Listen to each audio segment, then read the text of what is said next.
All right, we're now on tape number 22, and what we're going to be looking at are important dates in the United States Constitution in history. Okay? So, the whole point of this is to understand the Constitution. And I think the best way to do that is just go through a series of dates, some of which you'll already know, to illustrate important points about the Constitution. Okay? So, let's get started. The first date, of course, is July 4th, 1776. And of course, you should know what happened that day.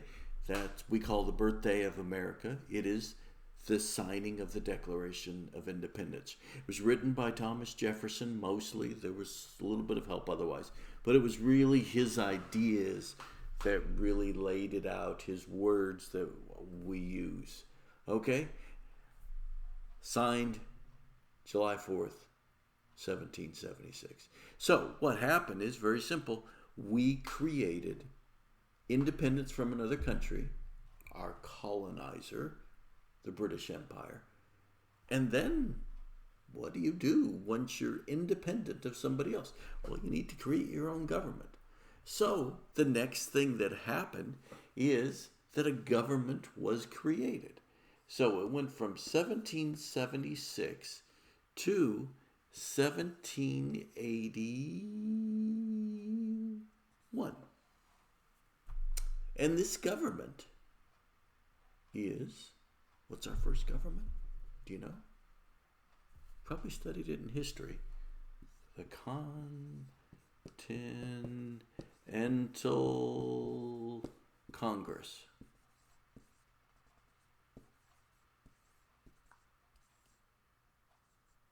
The Continental Congress. Okay, so in other words, we needed a governing body. So the members of the Congress, who basically wrote the Declaration of Independence, sat down and said, okay, we're now a Congress and we'll call ourselves a Continental Congress. So this was our first attempt at government. Okay, lasted till 1781. What happened at that point?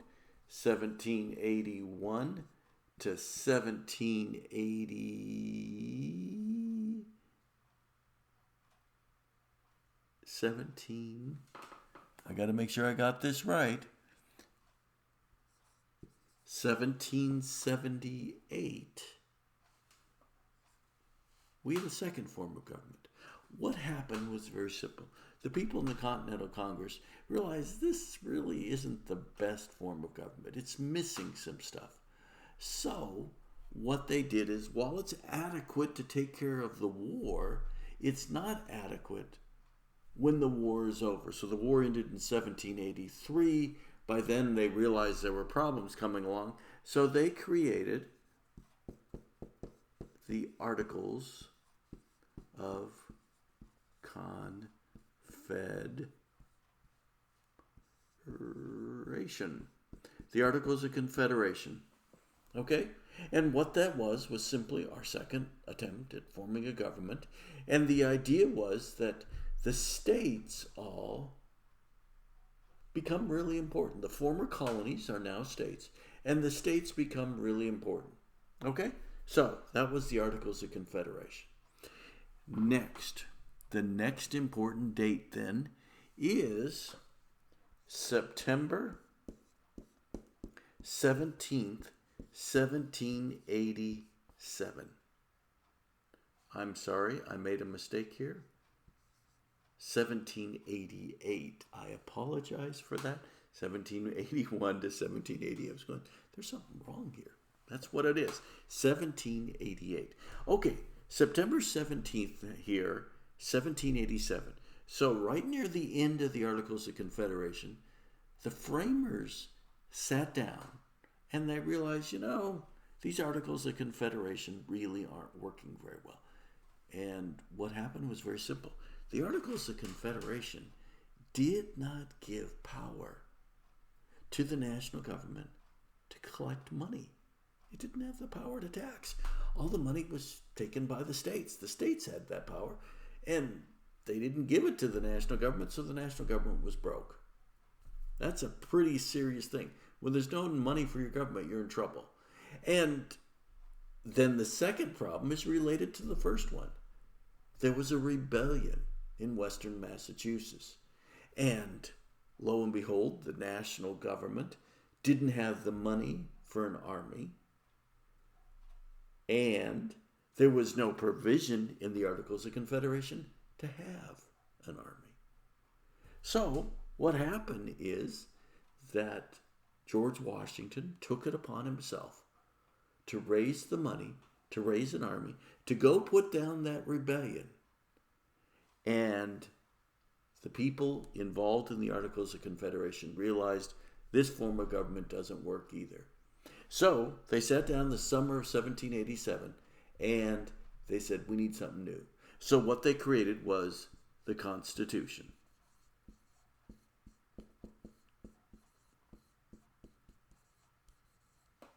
The U.S. Constitution. The number 3 form of government. Okay? So, we tried the Continental Congress, didn't work. Tried the Articles of Confederation, didn't work. So, number 3, we tried the Constitution. And after we tried the Constitution, guess what? There was a reality that, hey, not enough protection of our liberties was included in the Constitution. So, very quickly, they added 10 amendments to it. Those 10 amendments, of course, are called the Bill of Rights, and they were ratified on December 15th, 1791. So, as soon as we came up with the Constitution, we immediately had to change it. We had to add stuff that we didn't have before, and that's the Bill of Rights. So, I'm going through these things for a reason. We like to think of the fact that our government is a very stable government, the envy of the world and all that. But we had a very rough beginning. Okay? 1776 to 1787 is 11 years. In 11 years, we had 3 governments. That's embarrassing. Okay? It took us a while to get our act together. And then as soon as we created the Constitution, we had to change the Constitution. So we look at the rest of the world and we look at these governments there and they're going in and out and in and out. Well, we didn't start any better. Okay? We need to remember that. Now, there's one other thing. And this, I think, is really important. We had a government, the Bill of Rights. But the country was so divided by the question of slavery. And as part of that question of slavery, do states have the right to make their own laws? In other words, do states have the right to keep slaves if the rest of the country doesn't want them to? We were so divided on slavery that in the end, we fought a civil war. That civil war went from 1861 to 1865. It wasn't until the Civil War happened and the North won that the country started to become one. So in other words, we started here July 4, 1776. It took a bloody civil war, 3 forms of government, a very bloody civil war, for us to become one. 2 points I want to make about this. Number 1 is the Civil War was so much bloodier than any other war the United States has been in. 1 out of 6 families had a casualty in the war. Either someone killed, wounded, or disappeared, someone missing.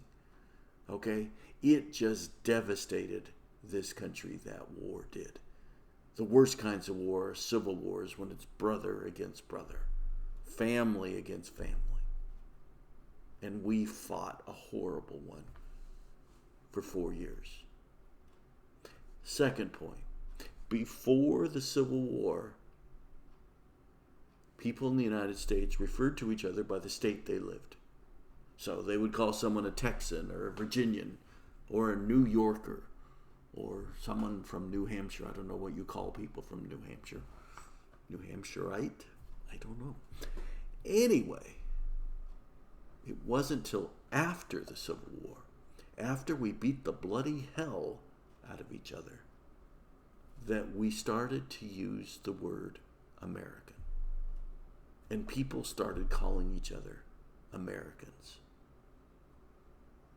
It took a civil war, not the creation of the country. It took a civil war for people to get out of their own state mentality to really form a country. And, I'd be remiss if I didn't say that right now we are living in a time where it seems that we are being torn apart by our politics. The lesson that we can take from this, I think, is that government and governmental structures can try to hold us together, but we in the end have to make that decision to be united. We have to call each other Americans. Okay? So, 3 forms of government and a bloody civil war before we became united. We'll stop right there. A lot more on the Constitution's coming up.